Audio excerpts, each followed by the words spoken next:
بیچاری کئی روز سے دم توڑ رہی ہے، ڈر ہے خبر بد نہ میرے منہ سے نکل جائے۔ تقدیر تو مبرم نظر آتی ہے ولیکن پیران کلیسا کی دعا ہے کہ یہ ٹل جائے۔ تو پہلی بات میری ختم ہوئی، عالمی نظام خلافت دنیا کی تقدیر مبرم ہے، ہو کر رہے گی، اس میں کسی صاحب ایمان کو کوئی شک، کوئی شبہ، کوئی ریب نہیں ہونا چاہیے۔ البتہ اس کا اب دوسرا پہلو کیا ہے، اس کا آغاز کہاں سے ہوگا؟ پہلی بات تو یہ، ہمارے بعض لوگوں کے ذہنوں میں، سادہ دل لوگ وہ سمجھتے ہیں کہ پوری دنیا میں ایک ہی دفعہ آ جانی چاہیے۔ یہ کوئی علاقائی خلافت تو نہیں ہو سکتی، خلافت تو عالمی ہوتی ہے۔ ان سے میں کہتا ہوں، عالمی خلافت کب تھی جناب؟ یہ تو نہ خلافت راشدہ میں عالمی تھی، کیا ہندوستان شامل تھا اس میں؟ کیا چین شامل تھا؟ کیا یورپ شامل تھا؟ اور پھر جو خلافت کے نام سے جو ملوکیت چلی ہے، وہ بھی صرف دور بنو امیہ میں کہہ سکتے ہیں کہ وہ پورا عالم اسلام کم سے کم اس کے تحت تھا۔ بعد میں خلافت عباس، بنو عباس میں اور فاطمیین کی خلافت میں اور آل عثمان جو ہے آٹومان ٹرکس کی خلافت میں ٹکڑے تھے، حصے بکھرے تھے، کوئی مانتا تھا کوئی نہیں مانتا تھا۔ اور سب سے بڑی بات یہ، اگر ایک دم پوری دنیا پر خلافت قائم ہو سکتی تو حضور کے دست مبارک سے ہوتی، لیکن نہیں ہوئی۔ نتیجہ کیا نکلا؟ ایک ملک میں حضور نے قائم کر دی ہے، جزیرہ نما عرب، یہاں خلافت قائم ہو گئی، حضور خلیفہ ہے۔ اس کے بعد آپ کے خلفائے راشدین نے پھر اس کو وسعت دی، شرقاً غرباً شمالاً۔ 3 کالمز نکلے ہیں فوجوں کے، صحابہ کرام کے، 3 کالمز، ایک ایسٹ ورڈ، ایک ویسٹ ورڈ، ایک نارتھ ورڈ۔ ایک عراق کو فتح کرتے ہوئے ایران میں پہنچ گیا، خراسان تک چلا گیا۔ ایک شام کو فتح کرتے ہوئے اور پھر سینائی پیننسولا سے ہو کر افریقہ میں داخل ہوا اور اٹلانٹک تک پہنچ گیا۔ تیسرا سیدھا شمال میں گیا، لیکن یہ زیادہ دور نہیں جا سکتا تھا، کوکیشین ماؤنٹینز آ گئے، کوہ قاف۔ اس زمانے میں تو یہ یوں سمجھیے کہ امپیسیبل تھا، کوہ قاف، لہذا وہاں ہو گیا۔ اب بھی یہ ہوگا، کسی ایک جگہ سے شروع ہوگا پھر پھیلے گا، اس کے سوا کوئی چارہ کار ہے ہی نہیں۔ اگر ہر جگہ پوری دنیا میں ایک ہی وقت میں ہو سکتا تو حضور کے دست مبارک سے ہوتا صلی اللہ علیہ وسلم۔ اب وہ نقطہ کون سا ہوگا، نقطہ آغاز کون سا ہوگا؟ اس میں پہلی بات تو میں نے کہا، جو شک کرے گا اس کا پھر ایمان مشکوک ہے، ہوگا، لازماً ہوگا، گلوبل ہوگا، پوری دنیا میں ہوگا۔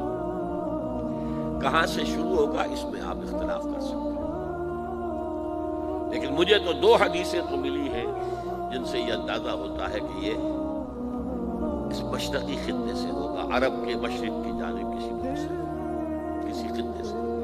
وہ حدیثیں بھی اب آپ پڑھ لیں گے پہلے۔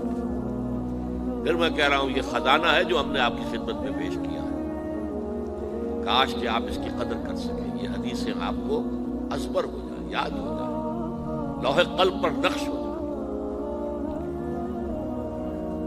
ہندوستان اور خراسان یعنی موجودہ افغانستان کا ذکر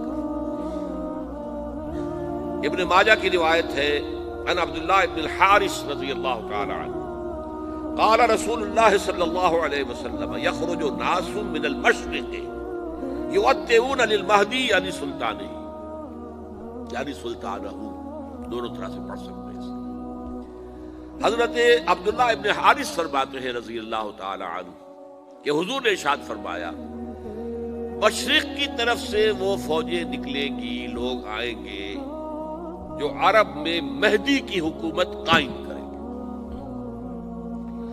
یہ مہدی کون ہوں گے اس کا ذکر میں ذرا بعد میں کروں گا، لیکن نوٹ کر لیجئے کہ مہدی سے پہلے لازماً کسی مشرقی علاقے کے اندر وہ نظام قائم ہو چکے گا، تب وہاں سے فوجیں آئیں گی نا۔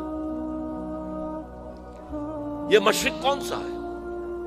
عرب کے مشرق میں آپ چلیے، ایران بھی آ جائے گا، افغانستان بھی ہے، پاکستان بھی ہے، اور اگر اسے اور توسیع دیں تو ہندوستان بھی ہے۔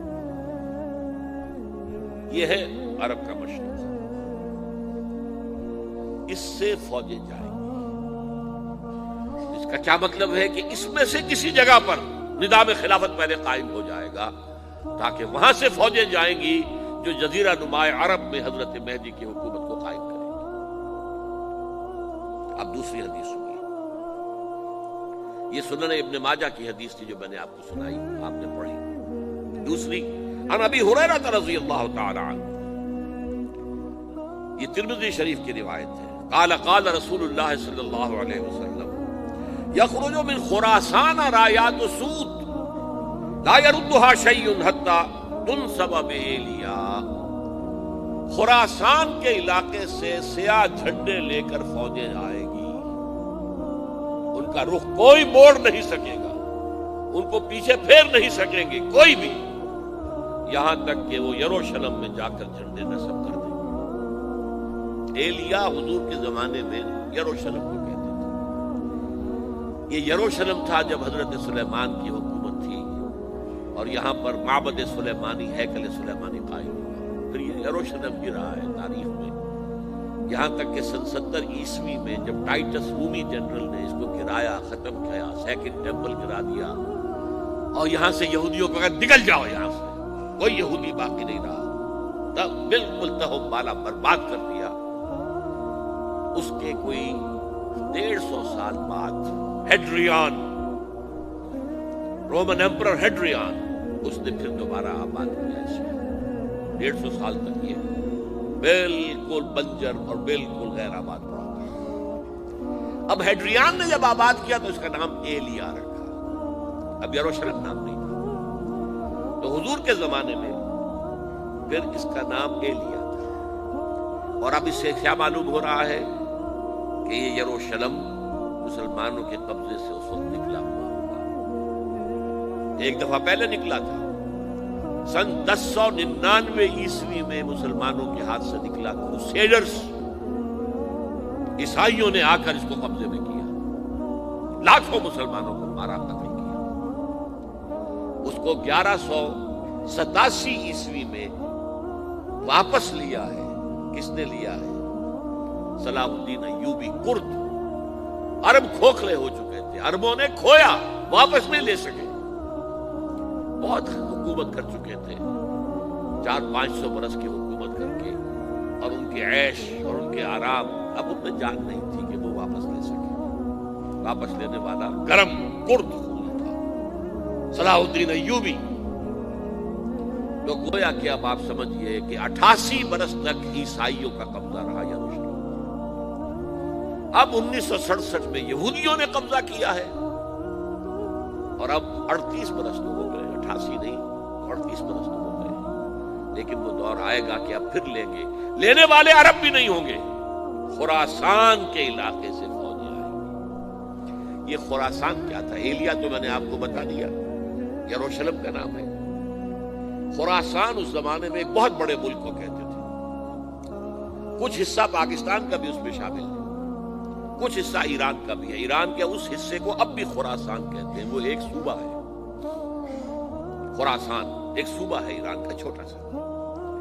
پاکستان میں خاص طور پر یہ جو علاقہ مالاکنڈ ایجنسی کہلاتی ہے، اس سے اوپر جتنا علاقہ ہے، اور یہ جو واخان کی ایک پٹی آتی ہے اوپر، واخان افغانستان کی ایک پٹی سی دم سی چلی آتی ہے جو جا کر چائنا کی سرحد سے مل جاتی ہے، یہاں سے لے کے یہاں تک یہ جو مالاکنڈ کا وہ درہ ہے اور پہاڑ ہے، یہ بھی خراسان کا حصہ ہے۔